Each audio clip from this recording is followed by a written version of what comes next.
welcome to the Kundalini podcast. That was Zen, this is Tao.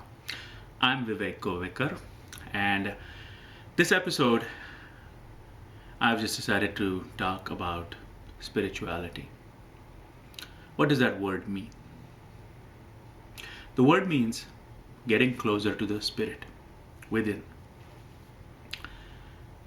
All forms of religion, I don't care which one it is, all rituals, everything is in the service of the one Almighty. There is only oneness. That has been described as I am. Now, at the spiritual level, when you're up there in a meditative trance-like state, in communion with the Almighty, like I am right now, you speak I am, because only the I am within you speaks. So when Jesus says I am, and it says in the Bhagavad Gita, I am, the I am is exactly the same. The person, the point of consciousness that calls itself an individual, changes because time requires that. From the past to the future, you will have different people raising their awareness to a point of consciousness. The higher up your point of consciousness, the closer you are to oneness. Oneness is communion with the higher spirit, and your higher spirit is the same higher spirit, the cosmic higher spirit. So, when you go deeper within, the outside being exactly what is needed for your consciousness, projecting as this body into this reality to interface with the outside world. Inside, the deeper you go within, you're getting closer and closer to oneness. And that oneness already exists. It is the outside. The more you go into density, the more you go into slowed vibration that forms this earthly reality. It's an interplay of all the different states of matter: solid, liquid, gas. All of them, and fire, which is a state by itself. The interplay of them and the senses congealed into one corporeal amalgam, one body, that roam in those five elements, the various complications created by the five elements, and your senses perceiving that reality. That is where the consciousness gets stuck. When all the senses are closed and brought inwards, pratyahara, as described in Ashtanga Yoga,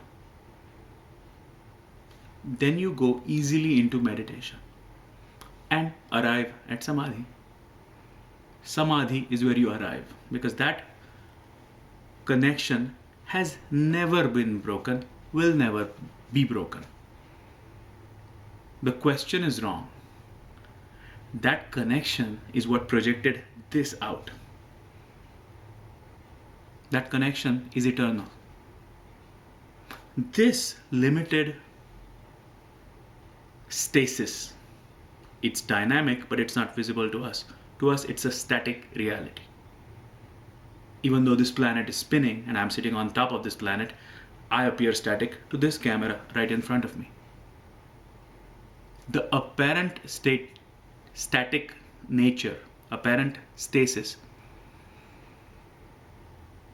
should not distract from the inner communion within, which is dynamic, which is constant, which is eternal, between your spirit and the higher self. You flicker in and out of that communion, meaning your awareness flickers in and out. You still have the same existence, same being that you always had. That I am within. begs to commune with you, to be one with you. It wants it as badly as you do. Your higher self, our whole higher awareness, reality, the Heavenly Father, Father, Mother, anything, any entity that has created you, the creator of everything around you. That creator has always been one with you. You have been given free will as a human being. And immediately it is used to distract you through your senses, through a system that's been set up, called society, called community. But once you learn the rules, you understand how to survive, to thrive, to make friendships, to fall in love. Then you realize that everyone is struggling to go within themselves. And they are also part of this give and take only on the outside. It is just one soul that permeates every living being on this planet. Once that is understood, it becomes that much easier to access what is within through meditation and through every tool that is given to you. Cessation of the mind is yoga,